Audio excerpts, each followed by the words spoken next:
Hello दोस्तों, मैं UK आपका एक बार फिर से स्वागत करता हूं थीटा एकेडमी पर। और लास्ट क्लास में हमने नाउन पर चर्चा की थी और नाउन की क्लासेस ली थी। तो आई होप आपको अच्छे से समझ में आ गया होगा कि नाउन क्या होता है, किस टाइप के क्वेश्चन आते हैं और उनको कैसे सॉल्व करना है हमें। तो चलिए इसी कड़ी में आगे देखते हैं दोस्तों। नाउन के बाद जो चीज़ आती है वो क्या होती है? वो होती है प्रोनाउन। प्रोनाउन क्या होता है? वैसे आप लोग ने पढ़ा हुआ होगा, लेकिन जो लोग काफ़ी टाइम से इंग्लिश ग्रामर से दूर हैं उनके लिए काफ़ी काम की क्लासेज हैं। और ये नाउन और प्रोनाउन अक्सर सभी एग्जाम्स में आते हैं, इनसे रिलेटेड क्वेश्चंस पूछे जाते हैं लगभग हर एग्जाम में। तो चलिए दोस्तों, हम आज प्रोनाउन के बारे में कुछ डिस्कस करते हैं, जानते हैं प्रोनाउन क्या है, इसके टाइप्स क्या हैं।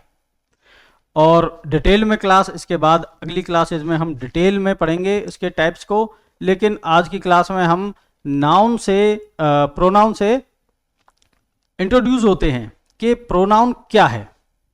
ओके, तो चलिए हम देखते हैं प्रोनाउन। देखिए दोस्तों, आपने प्रोनाउन वर्ड सुना है, आप जानते भी हैं प्रोनाउन क्या होता है। हिंदी में प्रोनाउन को क्या बोलते हैं? हिंदी में प्रोनाउन को बोलते हैं सर्वनाम। तो हिंदी में सर्वनाम बोलते हैं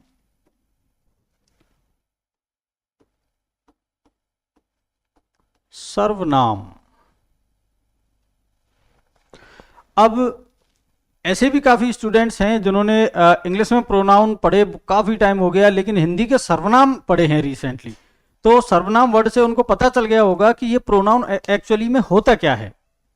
तो देखिए दोस्तों, ये प्रोनाउन है या सर्वनाम है, ये क्या होता है? ये नाउन की जगह पर यूज होने वाला एक वर्ड होता है।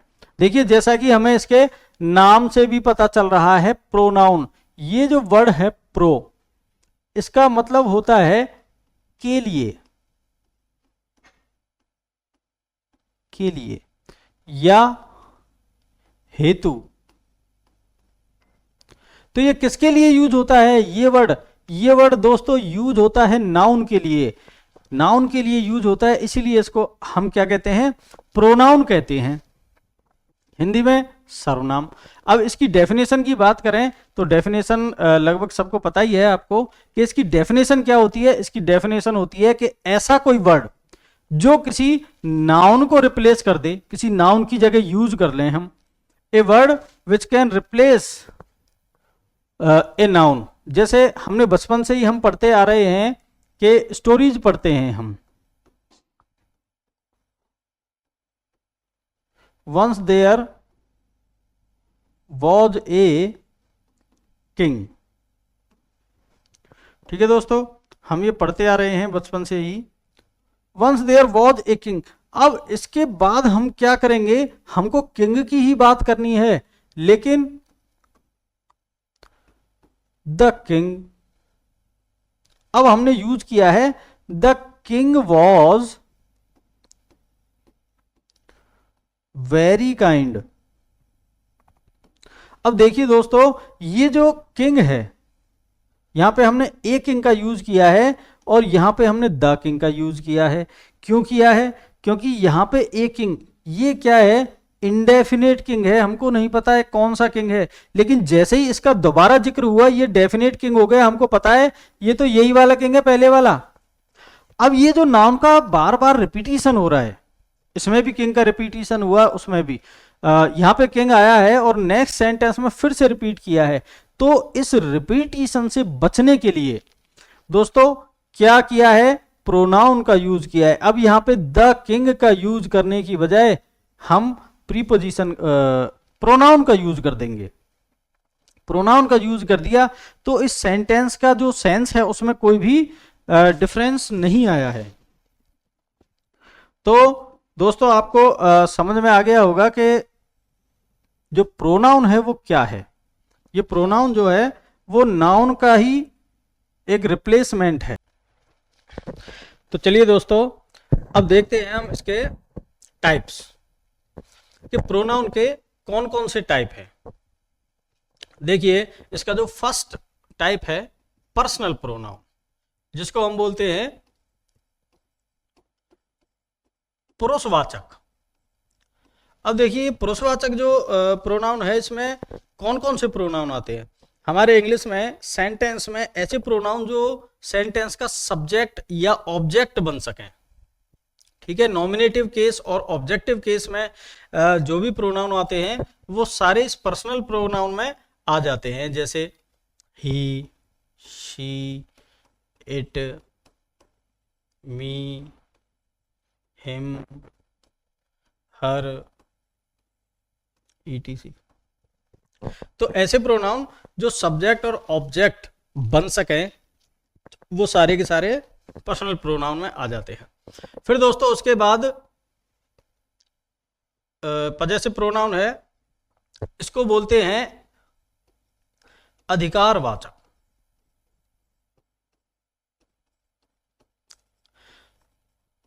तो दोस्तों ये किसी चीज पर, किसी व्यक्ति, वस्तु या स्थान पर हमारे अधिकार को दिखाता है।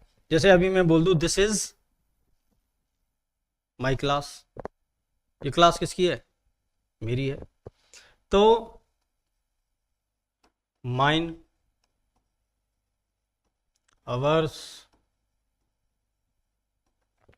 Yours, theirs. तो दोस्तों ये जो प्रोनाउन है ये हमारा किसी भी प्लेस पे, पर्सन पे, थिंग पे हमारा पोजेशन दिखाते हैं, हमारा अधिकार दिखाते हैं। तो जिन प्रोनाउन की हेल्प से हम अपना अधिकार दिखा सकें वो सब क्या होते हैं, पजेसिव प्रोनाउन होते हैं। उसके बाद है दोस्तों डेमोन्स्ट्रेटिव प्रोनाउन। इसको क्या कहते हैं, डेमोन्स्ट्रेशन करते हैं जो, क्या बोलते हैं उनको, संकेतवाचक। ये हमें किसी चीज का संकेत करके बताते हैं। जैसे हम बताते हैं ना कि दिस वन, दैट वन, ये वाला, वो वाला, दीज, दोज।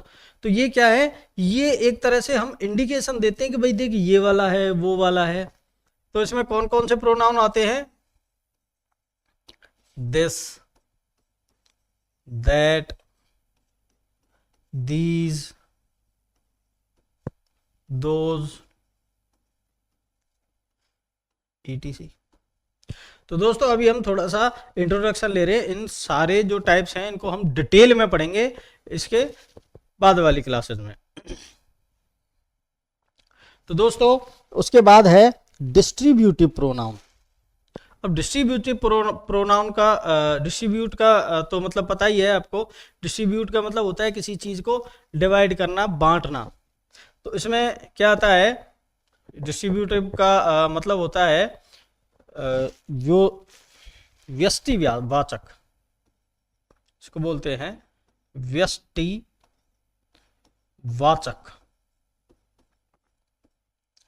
व्यष्टिवाचक का मतलब इसको हम डिवाइड करते हैं किसी भी चीज को किन्हीं लोगों में अगर हम डिवाइड कर रहे हैं तो डिस्ट्रीब्यूटिव प्रोनाउन का यूज करेंगे। इसमें कौन कौन से आ जाते हैं, ईच हो गया, ईदर हो गया, नीदर हो गया,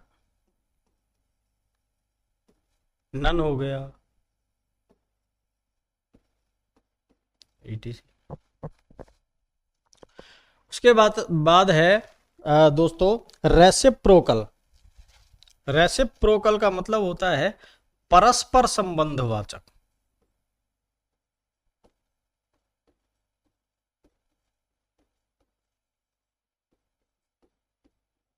जो आपसी संबंध को दिखाए, परस्पर संबंध को, जैसे ईच अदर,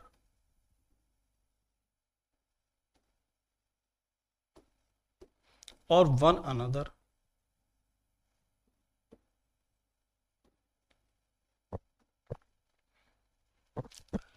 दोस्तों उसके बाद है रिफ्लेक्सिव प्रोनाउन। रिफ्लेक्सिव प्रोनाउन को बोलते हैं निजवाचक।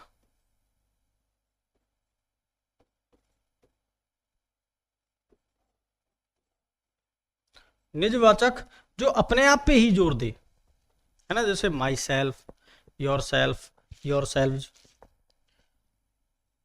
इसमें आते हैं माई सेल्फ, yourself,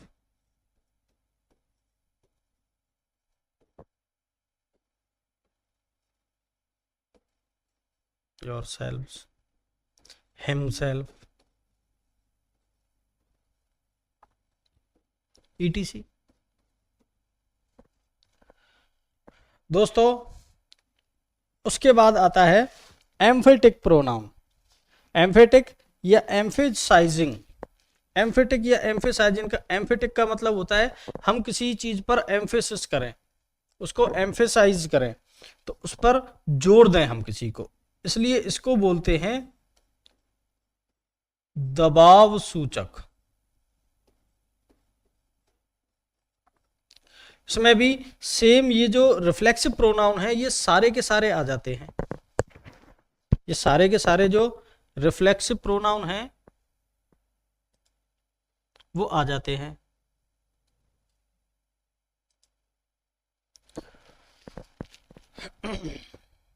ठीक है दोस्तों, तो जो यहां पे आएंगे ये जो सेल्फ और सेल्व्स वाले हैं वो सारे के सारे आ जाएंगे। इसमें क्या होता है, इन दोनों में जो डिफरेंस है वो हम आगे की क्लासेस में पढ़ेंगे, क्योंकि हमारी क्लास थोड़ी लंबी हो रही है। उसके बाद है दोस्तों इंडेफिनिट प्रोनाउन। इंडेफिनिट प्रोनाउन का मतलब होता है अनिश्चयवाचक।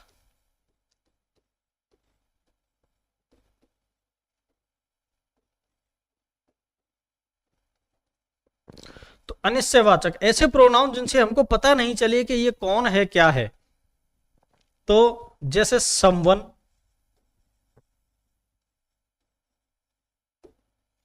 एनीवन, नो वन,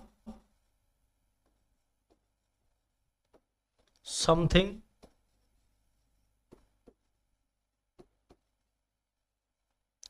तो दोस्तों ऐसे जो प्रोनाउन हैं जिनसे हमको पक्का पता नहीं चले किसी चीज के बारे में, किसी नाउन के बारे में हमको कंफर्मेशन नहीं हो, तो वो सब क्या है, इंडेफिनेट है, जिनके बारे में हम फिक्स कुछ नहीं कह सकते हैं। ठीक है, आगे चलते हैं। तो दोस्तों हमारा जो 9th नंबर का है वो है रिलेटिव प्रोनाउन। इसको बोलते हैं संबंधवाचक।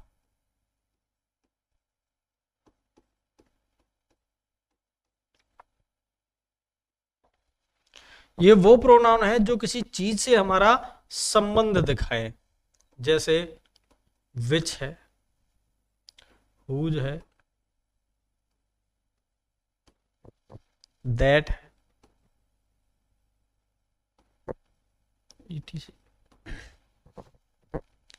तो ये एक नाउन का दूसरे नाउन से, एक नाउन का किसी दूसरे प्रोनाउन से, ये आपस में रिलेशन दिखाते हैं।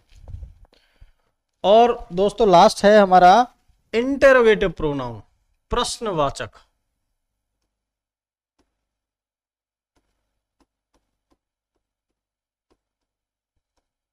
तो इसमें भी वही WH वर्ड आ जाते हैं,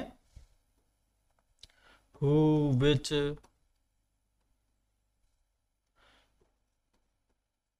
हुज। तो इनकी हेल्प से हम क्या करते हैं, प्रश्न पूछते हैं, जिन्हें हम WH वर्ड भी कहते हैं। ये WH वर्ड दो तरह से काम करते हैं। एक तो ये रिलेटिव प्रोनाउन का भी काम करते हैं, और दूसरा ये इंटरोगेटिव प्रोनाउन का भी काम करते हैं। तो चलिए दोस्तों, आपको ये वीडियो पसंद आया होगा और आपको पता चल गया होगा कि भाई प्रोनाउन क्या चीज है, प्रोनाउन क्या होता है और इसके कितने टाइप होते हैं। तो इसके जितने भी टाइप हो सकते हैं मैंने सारे मेंशन किए हैं यहाँ पे, और ये जो टाइप्स हैं इनके बारे में डिटेल्ड जो नॉलेज है हम आने वाली क्लासेस में लेंगे। ठीक है दोस्तों, तो हमसे जुड़कर बने रहिए और अपने ज्ञान में बढ़ोतरी करते रहिए। जितना भी हमारे पास ज्ञान है, नॉलेज है, हम कोशिश करेंगे कि सारा का सारा आप तक पहुंचा दिया जाए। तो इसलिए हमसे जुड़े रहिए। Thank you.